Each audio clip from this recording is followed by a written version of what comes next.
It is the week of March 10, 2020. My name is Faith. And my name's Riley. Welcome to your TNN. Imagine going to sleep during a snowstorm. That's something many of us here in Arizona had ever had the chance to do. Unless you used to live somewhere north. No, imagine that you wake up and your entire house is completely encased in inches of thick ice, leaving you no way to get out.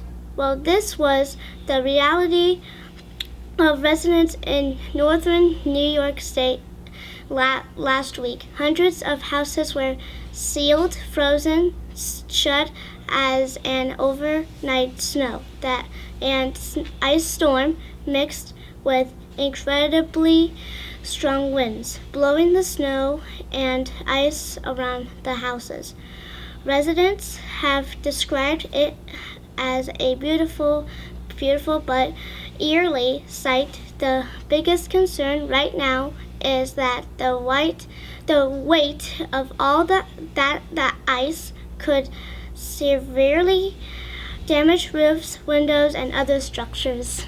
Last week in Goodyear, a small airplane pilot experienced one of the scariest moments in his life. Before descending to make a landing, he realized that his landing gear was broken.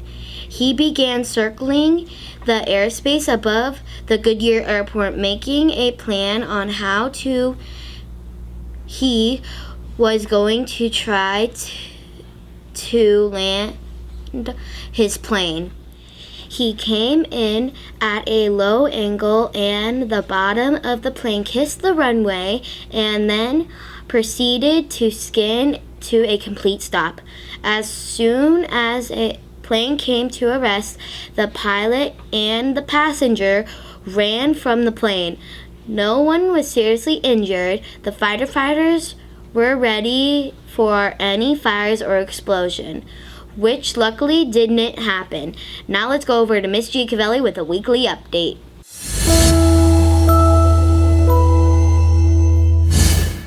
Good morning, students, staff, and parents. I am so excited to announce that our amazing Odyssey of the Mind team took first place at the regional tournament on Saturday. By the time you see this, it'll be 2 weeks old, but we're very, very excited about this news. This means that they will compete at the state tournament in Tucson on Saturday, March 28th. If they get first or second at the state tournament, they will go on to the World Finals. So we're super, super excited. We will probably need to do some fundraising, so keep us in mind. I would like to introduce our team, our coach, Jana Weston. Then we have Kira Robinson, Abigail Zanes, Cheyenne Reichel, Logan Worsham, Aiden Mowry, Genevieve Textera, and at home sick today is Sydney Weston. But they are an amazing group of kids and they did an outstanding job. We are so proud. We also want to congratulate our Ruth Fisher team who did place second, and they will also go on to the state tournament, and that team is coached by Alicia Kurtz. So congratulations to both schools. We are very proud. Good morning, students, staff, and parents. We have several things going on this week. We do have Galileo testing all week for grades 2nd, 3rd, 4th, and 5th. We do have a governing board meeting on Thursday at 6 p.m. And we have parent-teacher conferences on Thursday and Friday. Thursday, we will begin at 12. We will break for dinner at 4 p.m. and the doors will be closed from 4 to 5. And then we will resume from 5 to 7 p.m.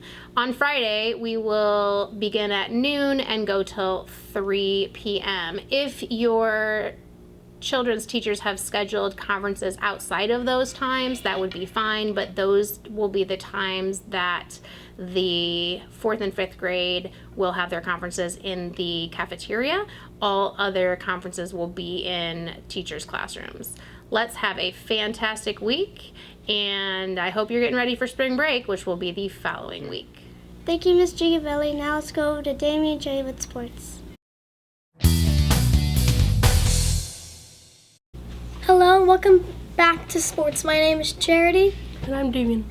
In NBA news, the Suns lost their first 3 games of a 6-game homestand against the Clippers, Pistons, and Warriors. Those losses dropped their record to 24-37.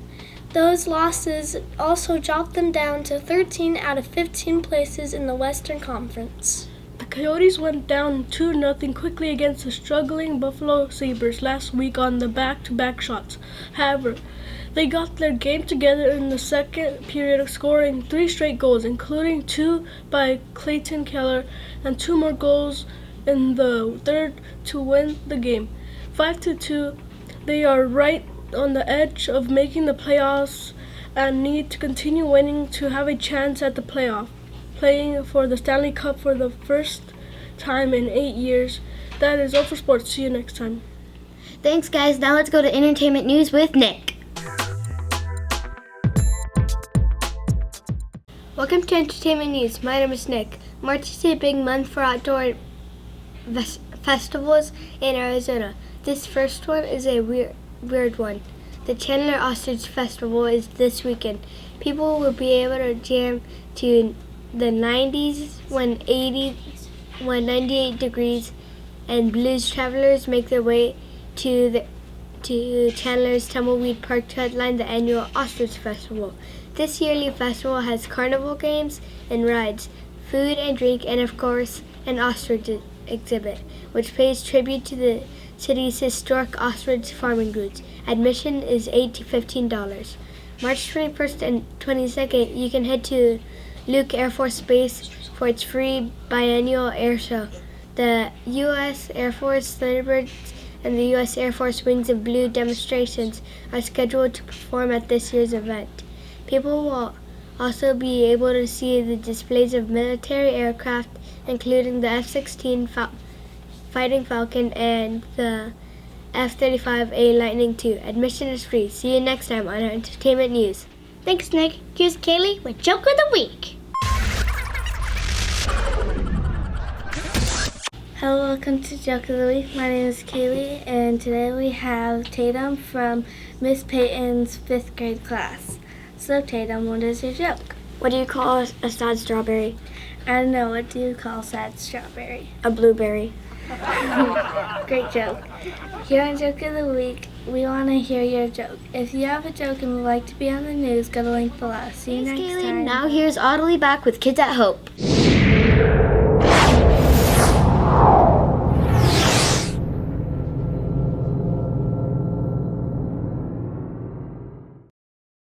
Welcome to Kids at Home. My name is Audley. Today we have Landry, a first grader from Mrs. Pearson's homeroom. We are going to talk about the Ace of Diamonds today. Just like 4 sides of a diamond, there are 4 ways to make a child feel successful.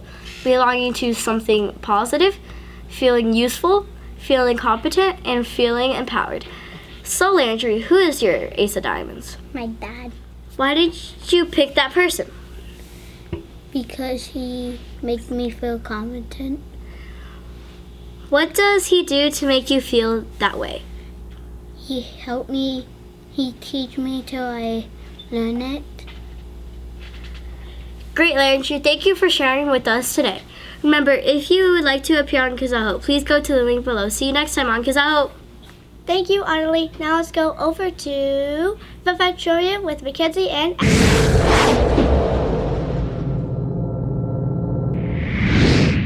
Welcome to Fun Fact Trivia. My name is Addie. And my name is Mackenzie. This Tuesday, March 10th, is the National Mario Day. It is celebrated today because when you use the abbreviation for March and the number 10, it looks like Mario. There are lots of famous Marios like Mario Andretti, the race car driver, Mario Batali, the chef, and Mario Lopez, the actor. This Mario Day is made from the most famous video game character of all time. Your question today is, what year did Mario the plumber make his first appearance in a video game? A, 1979, B, 1981. or C, 1983? You have 10 seconds to decide which one is correct.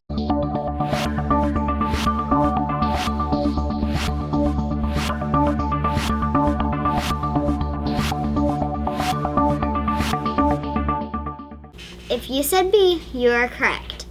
Mario made his debut in a game called Donkey Kong. Then, in 1983, Mario and his brothers got their own game together called Mario Brothers. Super Mario Brothers came out 2 years later and was a huge hit for Nintendo. That's all for Fun Fact Trivia. See you next Now time. let's head over to Science Time with Hope. Welcome to Science Time. My name is Hope. Scientists have discovered a new type of superglue. Current superglue is typically made of harsh chemicals, and if it gets on your skin, it can be very difficult to remove. This new superglue being developed and tested is completely plant-based. The material combines with water, but as the water evaporates, it leaves a very strong bond between the two sides. Initial tests have shown that just one drop of this glue left drying for 2 hours can withstand almost 200 pounds of force before being torn apart. Once the technology is developed further, it is hoped that it could find use in applications such as electronics or packaging that stay intact for the duration of their intended use, but that are also easily taken apart for recycling upon being discarded. That's all for Science Time. See you next time. Bye. Thanks, Hope. Now let's go to Allie with this. Hello and welcome to This Week in History. My name's Allie. On this day, March 10th, 1876, the first phone call took place. Alexander Graham Bell made a call to his assistant and said, "Mr. Watson, come here, I want you." This happened just 3 days after receiving a patent for the telephone. He filed his patent on February 14th, 1876, just a few hours earlier than another person. Elisha Gray tried filing one for his version of the telephone. Bell was first, so he got the patent. Bell successfully tested his telephone for the first time in his Boston home. In May, he publicly demonstrated the invention before the American Academy of Arts and Sciences in Boston, and in June, the Centennial Exposition in Philadelphia. In October,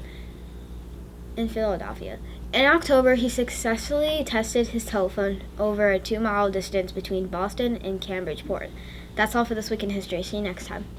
Thanks, Sally. Now let's go over to Word of the Week with Josh.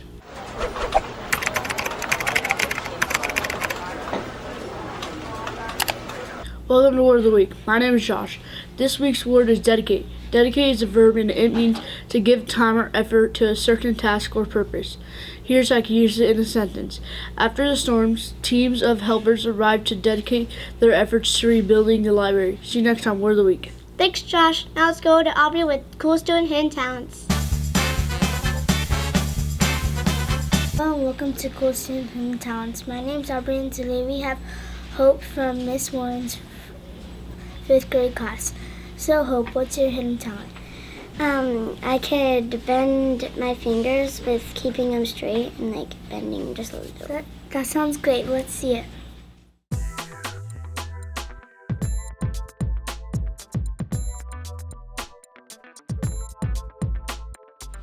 How long have you been able to do that? I've been doing it for a long time. I can't remember. I think it was like when I was a baby or something. I've just been able to do it for a long time. If you have a hidden talent and would like to be on the news, go to the link below, and we would love to have you on. See you next time, Michael. Here's Aiden with Kids Heart Challenge Update. Hello once again, Tartesso, and good morning. Congratulations on surpassing our school goal. We raised a total of $3,149.39. The champion for our classroom competition goes to Mrs. Traster's class at $630. Her class will receive a recess playground pack, a $25 Amazon gift card, and a chance to slime our awesome principal, Mrs. Giacovelli, on Tuesday at 2:30.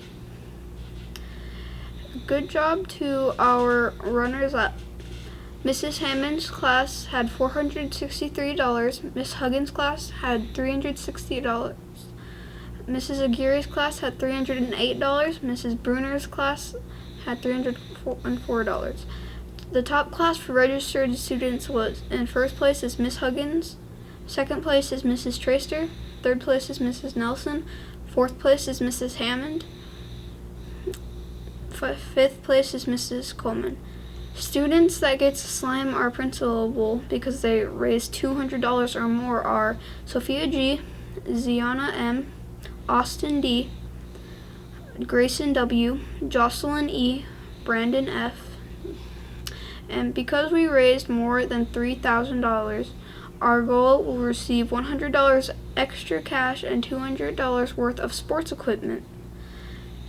And teachers, for your information, if students raise the following amounts, their extra gifts were ordered and will notify you as soon as they arrive.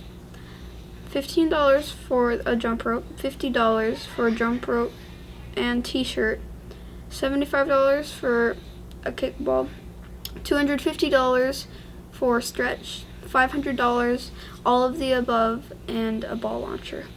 Thank you, parents, guardians, teachers, and staff for your support. Until next Heart Months, the team leader was Coach Evans, and thank you. Thanks, Aiden. Now for a few reminders.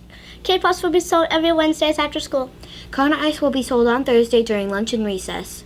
That's all for your tuning in. See you next time. Bye!